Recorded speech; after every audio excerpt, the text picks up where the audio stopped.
যোৱা নিশা হৈ যোৱাৰ বৰষুণ জাকে মনটো কিবা ভাল লগাই থৈ গ'ল। এই যে গছ গছনিবোৰ দেখিছে, আজি কেইদিনমানৰ আগলৈকে ধূলি বালি লাগি গোটেইবোৰ লেতেৰাই আৱৰণে ঢাকি ৰাখিছিল, আৰু আজি বৰষুণ জাক পৰাৰ লগে লগে পৰিষ্কাৰ হৈ পৰিল। আৰু এই ফুলবোৰ দেখিছে কি সুন্দৰকৈ প্ৰাণ খুলি হাঁহিছে বৰষুণ জাক পৰাৰ লগতে। আৰু এই গছৰ কুঁহি পাতবোৰ ধূলি বালিৰে লেতেৰা কৰি ৰাখিছিল, এতিয়া আপোনালোকে দেখিছে কি সুন্দৰ পৰিষ্কাৰ হৈ পৰিছে এজাক বৰষুণ পৰাৰ লগতে। আৰু গছৰ ফুলবোৰেও এইদৰে মাটিত ফুলৰ দলিচা পাৰি বৰষুণ জাকক যেন স্বাগতম জনাইছে।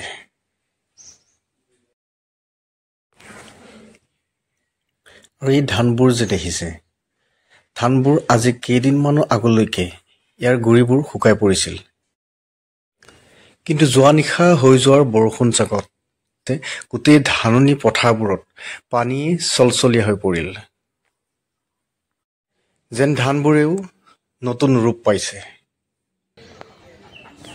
ৰাস্তাৰ মাজতো বৰষুণৰ পানীবোৰ এইদৰে ৰৈ গৈছে, আৰু সেই কণমান বৰষুণ পানীতেই হাঁহবোৰে কি সুন্দৰকৈ গা ধুইছে। দদাইটি, কালি নিশা যে 9 বজাত বৰষুণ জাক আহিছিলে, বৰষুণ জাক অহাত কেনেকুৱা লাগিছে বাৰু? বৰষুণ অহাৰ কাৰণে ভালেই লাগিছে।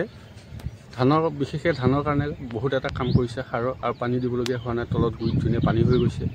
কালিতো বৰষুণ জাক অহা কোনো উমঘামে নাছিলে, পটকৈ যে বৰষুণ জাক আহি গ'ল। আহিলে যেনেকে আগজাননী আহে, আকাশখন গোমা হৈ থাকে, ক'লা পৰি যায়, কিন্তু কালিতো আকাশখন ফৰকাল হৈ আছিলে। পটকৈ বৰষুণ জাক আহিব বুলি মানুহে ভবাই নাছিল না? ভবাই নাছিলে, তৎক্ষণাত আহি গৈছে বতৰ জাক। অহাৰ কাৰণে ভাল লাগিছে, ভাল লাগিছে। আৰু গছ গছনিবিলাকে কুঁহি পাত ভাল হৈছে। আৰু ধানৰ কাৰণে বিশেষকৈ খেতিয়কৰ কাৰণে ধানৰ মানে ভাল হেৰি এটা দিছে, সহায় কৰিছে।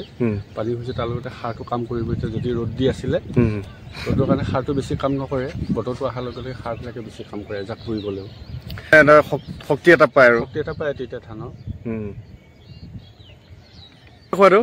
কালি যে হঠাতে ৰাতি বৰষুণ জাক আহিলে, এতিয়া বৰষুণ জাক অহাৰ কাৰণে কেনেকুৱা, ভাল হৈছে নে বেয়া হৈছে বাৰু? ভাল হৈছে, ভাল হৈছে, ভাল হৈছে। ধানবোৰ ভাল হৈছে, ভাল হৈছে, আশা পাইছে। গছ গছনি ধূলি বালিয়ে লেতেৰা কৰি ৰাখিছিলে, আৰু বাটত ধূলি বালি পোৱা যাব নোৱাৰো, এতিয়া ভাল লাগিছে। ধূলি সোপা মাৰ গৈছে। বৰষুণ জাক আৰু অলপ বেছিকে পৰিব লাগিছিল।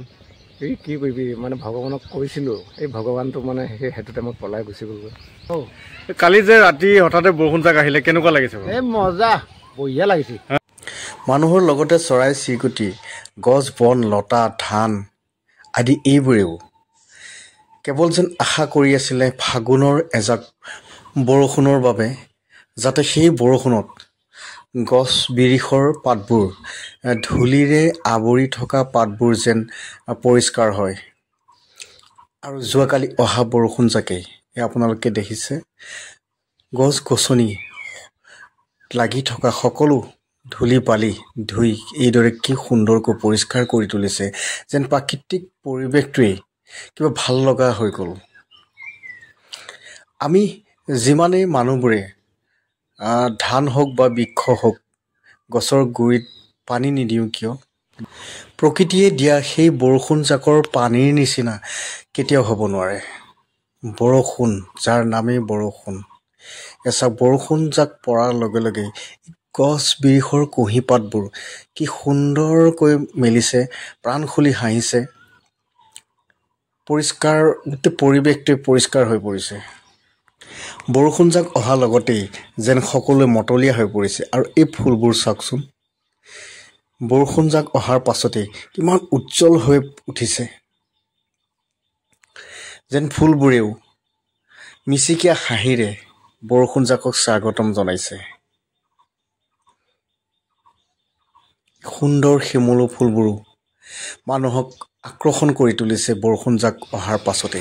গছ গছনি ফল মূল সকলোৱে যেন নিজৰ মনৰ ভাৱ প্ৰকাশ কৰি ক'বলৈ বিচাৰিছে যেন তেওঁলোকক আৰু এজাক বৰষুণ দৰকাৰ।